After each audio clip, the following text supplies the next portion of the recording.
बिस्मिल्लाहिर्रहमानिर्रहीम अस्सलातु वस्सलामु अलैका या रसूल अल्लाह व अला आलिका व अस्हाबिका या हबीब अल्लाह। आज मैं बाबा फरीदुद्दीन गंज शकर रहमतुल्लाह अलैह की एक करामत अर्ज़ करूँगा। अल्लाह रब्बुल आलमीन से दुआ है कि मुझे अल्लाह रब्बुल आलमीन हक़ कहने की तौफ़ीक़ अता फ़रमाए। बाबा साहब के ज़माने में एक शख्स जो है उसने कारोबार में बहुत बड़ा नुकसान किया। कर्ज़दार तंग कर रहे थे, खाने को कुछ नहीं था, बहुत परेशान था, फाके की हालत थी। वो बाबा साहब के दरबार में हाजिर हुआ और अपने मामलात अर्ज़ किए। बाबा साहब ने फरमाया कि तुम्हारे पास पैसे हैं? उसने कहा हज़रत पैसे होते तो मसला ही नहीं था। बाबा साहब ने फरमाया इतना पैसा है कि एक अंडा ला सकते हो? उसने कहा हाँ हाँ इतने तो पैसे हैं, अंडे ला सकता हूँ। बाबा साहब ने फरमाया एक अंडा ले आओ। अब वो गया और एक अंडा उठा के ले आया, ख़रीद के ले आया।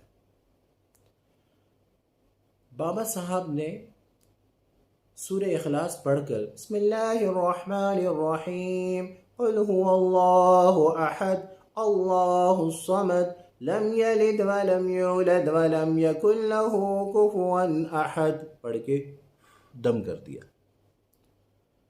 बाबा साहब ने जब अंडे पे दम किया तो अंडा सोने का बन गया। अब आप कि जो सोनारे भाई हैं गोल्ड वाले, वो कहीं ये ना समझें कि अब अंडे लें और सूरह इखलास पढ़ के दम करें सोना बन जाएगा। बात यह है कि पहले आगे बात सुन लें। सोना अब इस वक्त बहुत तेज़ी से महंगा होता जा रहा है। एक तो डॉलर के रेट बढ़ रहे हैं, आज खैर डॉलर के रेट कल कम हुआ है, लेकिन सोने के रेट तो अल्लाह रहम करे। लेकिन उस वक्त भी सोने की वैल्यू उस वक्त भी थी, उस वक्त भी ज़ाहिर सोने की कीमत थी।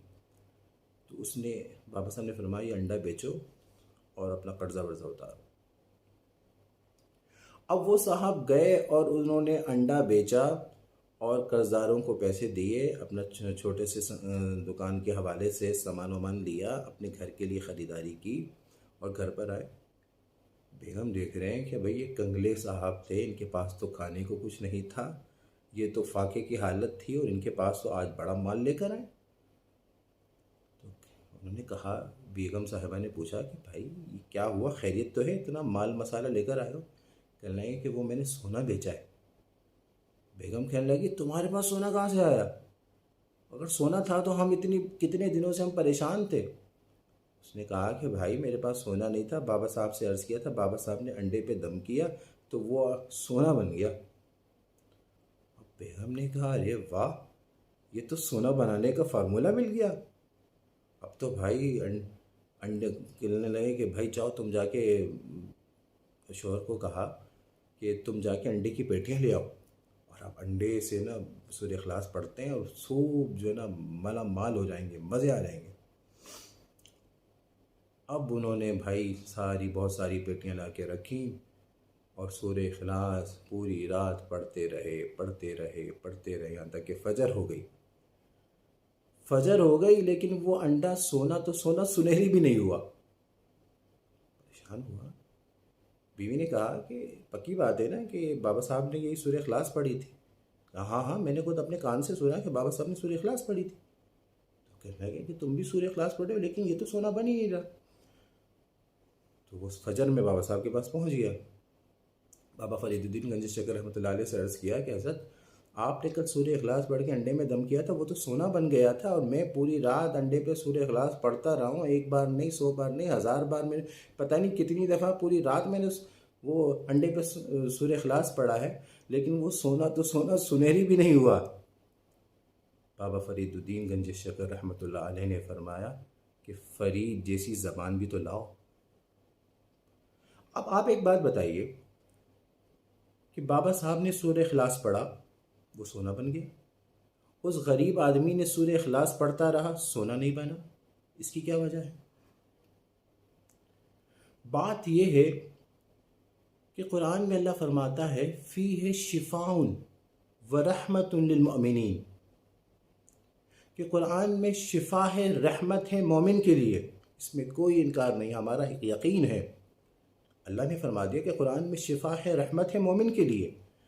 लेकिन हम कुरान पाक पढ़ के बोतल एक उठा के दम पे दम, दम पे दम, दम पे दम कुरान पूरा पढ़ के दम कर लेते हैं, फिर भी कोई शिफायाबी नहीं मिलती।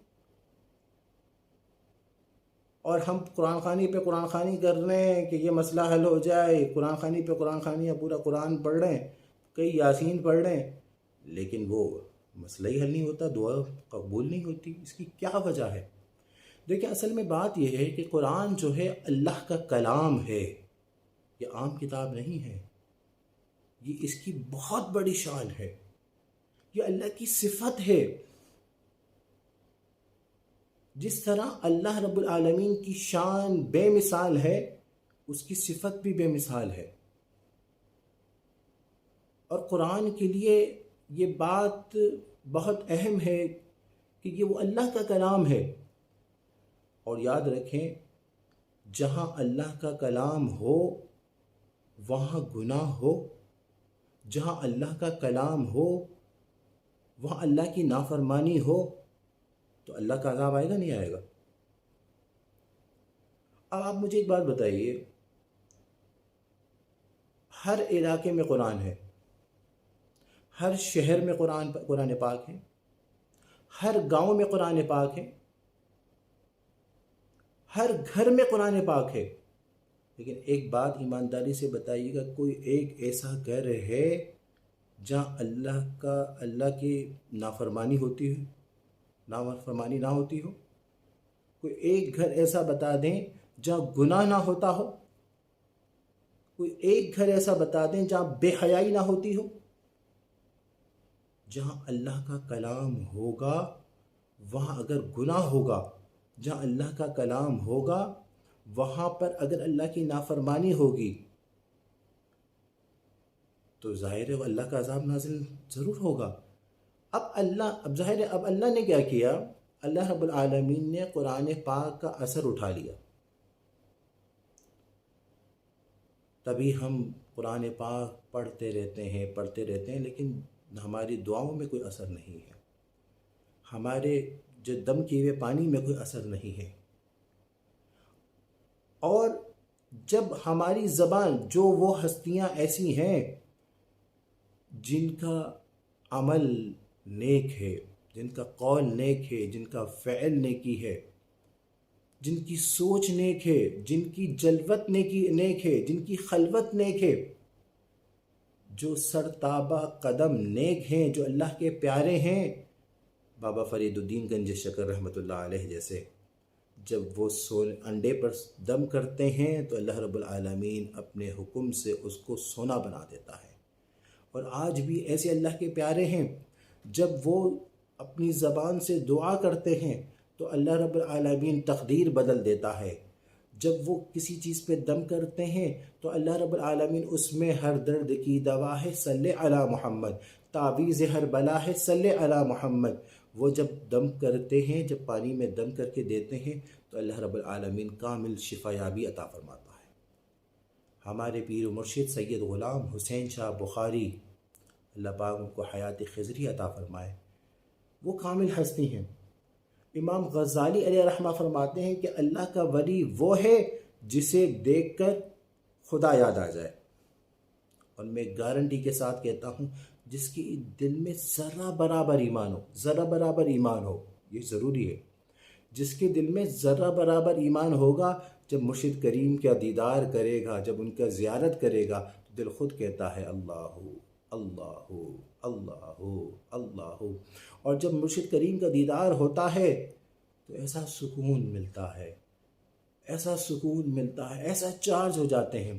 कभी हम मुराक़बा करते हैं ना, और मुराक़बे में भी हम मुर्शिद करीम का दीदार करते हैं और उनकी ज़ियारत करते हैं, तो हमें उसमें भी सुकून मिलता है। ये मैंने अर्ज़ किया, जिसके दिल में ज़रा बराबर ईमान हो। और अगर ईमान ना हो ना, तो हुजूर जैसी रहमतुल लिल आलमीन, शफ़ी अल मुज़निबीन, राहतुल लिल आशिकीन, मुरादुल मुश्ताकीन, सिराजुस सालिकीन, दीन मतीन, साक़ी कौसर, हम सब के दिल पर हज़रत मोहम्मद मुस्तफ़ा अहमद मुस्तफ़ा सल्लल्लाहु अलैहि वसल्लम, जो फ़ख्रुर रसूल हैं, जो मौलाए कुल हैं, जो हादी सुबुल हैं, जो रहमतुल लिल आलमीन हैं, ऐसी अज़ीम हस्ती को अबू जहल ने देखा तो भी उसके दिल में सुरूर नहीं आया, उसके दिल में ईमान नहीं आया, तो इसकी क्या वजह थी? उसके दिल में ईमान नहीं था। और मैंने अर्ज़ किया कि जिसके दिल में ज़र्रा बराबर ईमान हो, वो जब अल्लाह वाले को देखता है या हमारे मुर्शिद करीम की ज़ियारत करता है तो सुभान अल्लाह सुभान अल्लाह, दिल में सुकून आ जाता है। उनका दीदार होता है तो अल्लाह वालों की याद आ जाती है।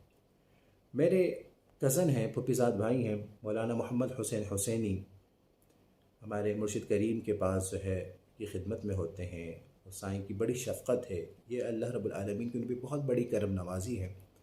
हुसैन भाई बताते हैं कि बाबा साईं के दरबार में मोहतरमा बेनज़ीर भुट्टो एक दफ़ा आई साईं के पास दुआ लेने के लिए। साईं जो है वो अलील है, वो कुर्सी पे बैठते हैं, तो मुर्शिद करीम ने मोहतरमा बेनज़ीर भुट्टो के लिए भी कुर्सी रखवाई तस्बीह खाने में, और अपने लिए भी कुर्सी रखवाई। जब मोहतरमा तस्बीह खाने में आई तो हुसैन बताते हैं मुर्शिद करीम जो है वो अंदर हुजरे में थे, तो मोहतरमा ने जब देखा कुर्सी रखी है तो हुसैन भाई को कहा कि मौलाना साहब, मैं मुर्शिद करीम के सामने ऊपर कैसे बैठ सकती हूँ? लिहाजा उसके लिए कुर्सी हटा दी गई, वो नीचे बैठी। आप यूट्यूब में सर्च करेंगे कि सैयद ग़ुलाम हुसैन शाह बुखारी मोहतरमा बेनज़ीर भुट्टो, आपके पास वो आ जाएगा क्लिप कि साईं मुर्शिद करीम कुर्सी पर बैठे हैं और उनके कदमों में मोहतरमा बेनज़ीर भुट्टो बैठी है। तो याद रखिए, असल बादशाह तो वो है ना जिनके कदमों में वक्त के बादशाह बैठा करते हैं। असल बादशाह तो वो हैं। हमारे पीर और मुर्शिद जो है, हुसैन भाई बताते हैं, अच्छा हम क्या करते हैं, हमें कोई दम करने को कहता है, हम बोतल लेते हैं, फिर खोलते हैं, फिर पढ़ते रहते हैं, पढ़ के दम करते रहते हैं भाई वो। फिर उसके बाद एक बोतल को बड़ी मुश्किल से कई घंटे पढ़ने के बाद हमारे हुसैन भाई बताते हैं। और साईं की जो महफ़िलें होती हैं ना, उसमें हज़ारों और लाखों लोगों का इज्तिमा होता है। और साईं के पास लोग अपने दम के लिए जो बोतलें लेकर आते हैं, वो सैकड़ों बोतलें होती हैं और उसके ऊपर बाकायदा सील लगी हुई होती है। और हमारे पीर व मुर्शिद जो है, हुसैन भाई बताते हैं कि वो सिर्फ दुरूद शरीफ पढ़ के यूँ हाथ फेरते हैं, अल्लाह रब्बुल आलमीन शिफायाबी अता फरमा देता है। सिर्फ दुरूद शरीफ पढ़ के दम करते हैं और इतनी सारी। और हम जो है, तो मेरा मकसद ये है कि जब बंदा नेक हो, ज़ाहिर भी नेक हो, बातिन भी नेक हो, तो बाबा फरीदुद्दीन गंज शकर रहमतुल्लाह अलैह तो सरतापा कदम नेक थे ना, तभी तो उन्होंने जब दम किया तो अंडा सोना बन गया। बाबा फरीदुद्दीन गंज शकर रहमतुल्लाह अलैह की करामत अर्ज़ की है। अल्लाह रब्बुल आलमीन उनके दर्जात बुलंद फरमाए। अल्लाह रब्बुल आलमीन उनके सदक़े हमारे अंदर भी दीन इस्लाम और दीनी इल्म और दीनी इल्म सीखने की और दीन पर अमल करने की तौफ़ीक़ अता फ़रमाए। व आखिर दावाना अनिल हम्दुलिल्लाहि।